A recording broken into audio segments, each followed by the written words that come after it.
Welcome to the 2021 Economic Preparation and Depression channel. I'm your host, Tony. Thank you for joining me once again on this edition. Today, we're going to be talking about the supposed allegedly housing boom, and we're going to look at statistics showing you the actual rate of home ownership in America, as well as the average price of a United States home in all sectors and how that has changed over the years. And so we're going to take a look at that briefly as well. Please be sure to subscribe to this channel to get the latest 100% true economic and financial news in a timely and professional manner, and we'll be sure to appreciate your support. Now, let's get right into it. So, guys, here we can show you the average sales price of new homes sold in America. This is from 1965 to 2021 time period scope.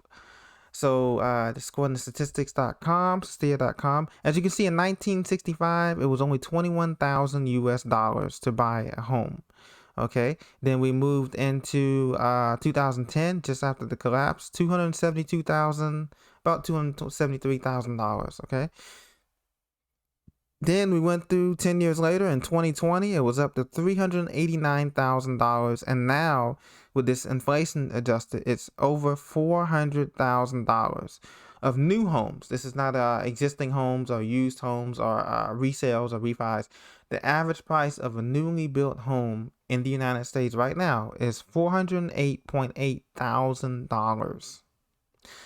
So as you can see, it has been rising here steadily over the years, and it will continue to rise until the bubble pops, which is going to be very soon here, as soon as we get into 2022. So, and this is actually dangerous because now we have a lot of millennials and Gen Xers and millennials who have been priced out of this market.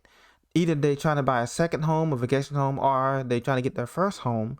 And there's not a lot of inventory for new single-family built homes or used single-family built homes or even condos or townhomes for that matter. CNBC.com, back last week, mortgage rates drop, of course, but not enough for priced out home buyers. And let me just give you a preview of what's to come later on down the road here toward the end of the month and next month. We're going to experience inflation, as I said, throughout the remainder of this year and into the beginning of next year. But after the hyperinflation comes massive deflation, and this is going to be absolutely killer for the U.S. economy and even the world economy. So that's something to look out for as well. The average contract interest rate for 30-year fixed mortgages decreased from 3.15 to 3.17. Applications for mortgage, the purposes of home, were flat and 24% lower than a year ago. Well, yeah, that's, real estate agents are hurting right now for business.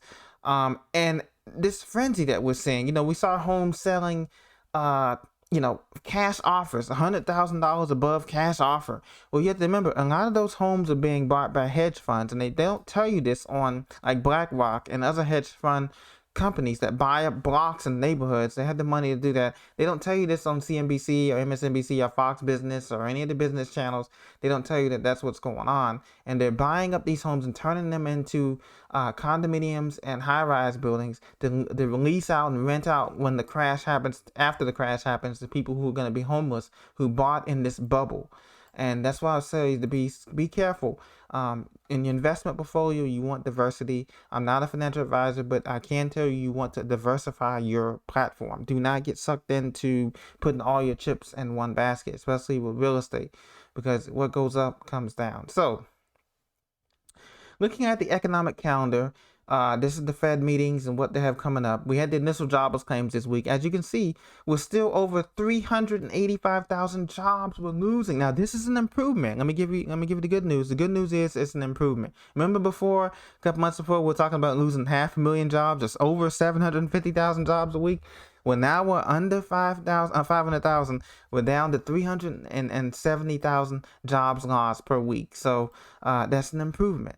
But as you know, we're not gaining anything. So how can a person buy a new home if they're not gaining nothing on their job, on the existing job in terms of wages, and there's no new jobs being created?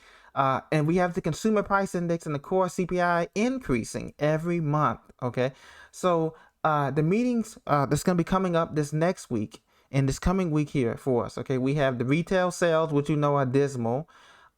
retail sales excluding autos. So they're going to be talking about that. We're going to be talking about the capacity and industrial production, which are all in the negative. Home builders index, and a lot of other things that we're going to be talking about here. The press conference is going to be with Jerome Powell, the Federal Reserve Chair. That's on Wednesday, June 16th. We'll talk some more about that a little bit later in the index. And then, of course, on Thursday, June 17th, we have the initial jobless claims and continuing jobless claims. Again, that's at 8:30 a.m. It comes out. I'll probably do a report later on in the afternoon Eastern time about that index. But you can expect, I'm going to give you a preview. You can expect more job losses, probably close to 300,000 or slightly above 300,000 again for initial jobless claims and continuing jobless claims, because President Biden and Kamala Harris are still selling the infrastructure plan, and they haven't gotten to creating jobs here, which people allow people to buy these houses here that you can see. So we've seen the average new sales price. I want to show you one more thing here. Let's look at the home ownership rate in the United States from 1990 to 2020. As you can see here, home ownership was at its highest back in 2004, and that's when people were buying houses and flipping them from cash, and all kind of things was going on. And then it took a dip in 2008 down to 66.5%, and now it's apparently gone up to 65.8%. And that's because, like I said, once again, people are in this buying frenzy because they believe that it's an artificial supply shortage created on the market to get you to think to get in there and buy it. And then once you buy it, the rates are going to go up tremendously. These mortgage rates are going to go up, and these interest rates on these home loans are going to go up tremendously. Unlike in 2008, where we had ninja loans, where you had no income, no job, no assets, you were able to get a big jumbo loan. Not today. Banks are tightening up credit, and they're going to be raising the interest rates on these adjustable rate mortgages and all. Oh, it's going to be a disaster. And that's why the collapse is coming in 2022. You can see it here, the roller coaster ride. And it's going up now, and boom, 2022 over here, it's going to come down. So we just want to get you prepared for that. Be prepared. Continue. The most important things that you want to secure for your resources is food, water, medicine, housing, and security. Those are the big ones right there, because when the system collapses, those are going to be the first things that people are going to be looking to you and I and to other preppers and other people that have been preparing for this to come. And you don't want to be waiting in long government lines for some bread or water or whatever. You know, it's going to be long. It's going to be a disaster. People are going to be fighting. They're already fighting on planes. You've seen that on TV. They're fighting on everywhere. You know, they're shooting people. So road rage is increasing. Be careful out there. If you have to go to different places, be intentional about where you're going and be aware of your surroundings, because people are a little bit testy. And not just in the big cities. You know, it's outside the hinterlands and suburbs and everywhere else. So just be careful, my friends. Be blessed. I'll talk to you very soon. Thank you very much for listening, and have a blessed day.